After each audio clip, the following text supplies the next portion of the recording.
ఆధ్యాత్మిక జీవన వాహిని, అనంతమైన మధుర మనోజ్ఞ తరంగిణి. ఆధ్యాత్మికత అనేది భావన కాదు, జీవన సంవిధానం. చింతనా మార్గంలో ఎవరికి వారు సాగించే అలుపెరగని ప్రయాణం. ఆధ్యాత్మిక ధోరణి అంటే కేవలం పూజాది అభిషేకాలకు పరిమితమైంది కాదు, అవ్యక్తమైన దార్శనిక శక్తి. జీవన పరివర్తనకు, ఏకత్వం నుంచి అనేకత్వానికి కొనసాగించే మధుర యాత్ర. ఆధ్యాత్మిక చింతన సప్త సూత్రాల సమన్వితంగా ప్రతి వ్యక్తిలో ఆధ్యాత్మికత దీప్తిమంతమవుతుంది. నిశిత దృష్టి, నిజాయితీ, నిశ్శబ్దం, నిర్మోహం, నిర్భయం, నిరంతర చింతన, నిర్విచారం అనే 7 అంశాల ప్రాతిపదికన ఆధ్యాత్మిక ప్రగతి ప్రణాళిక ఆవిష్కారం అవుతుంది.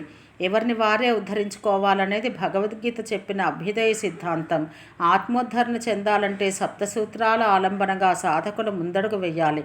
ప్రతి వ్యక్తికి ఈ సమున్నత ఉపకరణం బుద్ధి. కర్మల్ని అనుసరించి బుద్ధి ఆకృతి దాలుస్తుంది. అల్పబుద్ధులతో అనల్పమైన విషయాల్ని సాధించడం అసాధ్యం. విశాల దృక్పథం, సద్బుద్ధి, సాత్విక దృక్కోణం వ్యక్తుల్ని ఆదర్శమూర్తులుగా ప్రకటిస్తాయి. వీటిని సాధించాలనే లోతైన దృష్టి అవసరం. నీతి నిజాయితీలనేవి బాహ్యంగానే కాదు, ఆంతరంగికంగా ఎవరికి వారు ప్రదర్శించినప్పుడే ఆధ్యాత్మికత స్వచ్ఛ స్ఫటికంగా ప్రకాశిస్తుంది. సంకుచిత భావనలు విడనాడి సంఘర్షణాత్మక వైఖరిని నిలువరించి స్పష్టతతో మసలుకోవాలి. నిశ్శబ్దం నిండిన హృదయం పరమాత్మకు నెలవు అన్నారు రామకృష్ణ పరమహంస. మనసులో అలజడులని సవ్వడలు లేకపోతే ప్రతిమది మందిరమై మంగళదాయకమవుతుంది.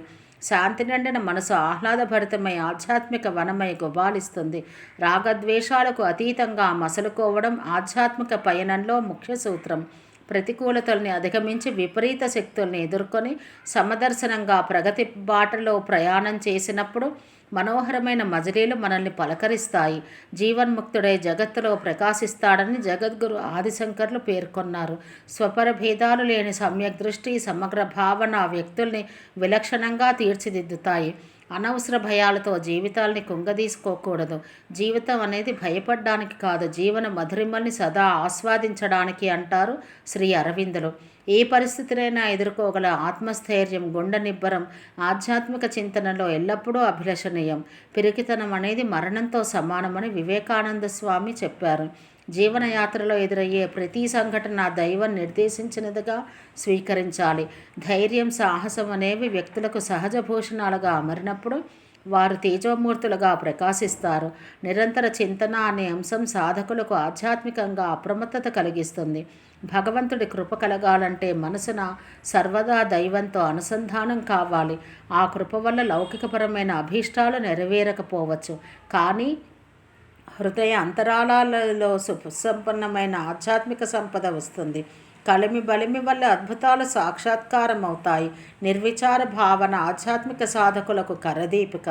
సమతుల్యతను భంగపరిచే ఏ అంశాన్ని సాధకులు స్వీకరించరాదని యోగవాసిష్టం చెబుతోంది. విశ్వవిరాట్ మూర్తిమత్వంతో ప్రజ్వరిల్లే ఆధ్యాత్మిక శక్తిని అందిపుచ్చుకోవాలంటే అల్పమైన నిర్విచారాన్ని వదిలి ఆ అమేయ శక్తిలో సంలీనం కావాలి. సత్య శివసుందర స్వరూపమైన ఆధ్యాత్మిక దివ్య యశస్సు నవ్య ఉషస్సుగా ప్రతిఫలించాలంటే సప్తసూత్రాల్ని సర్వకాల సర్వావస్థల్లోనూ ఆచరించాలి.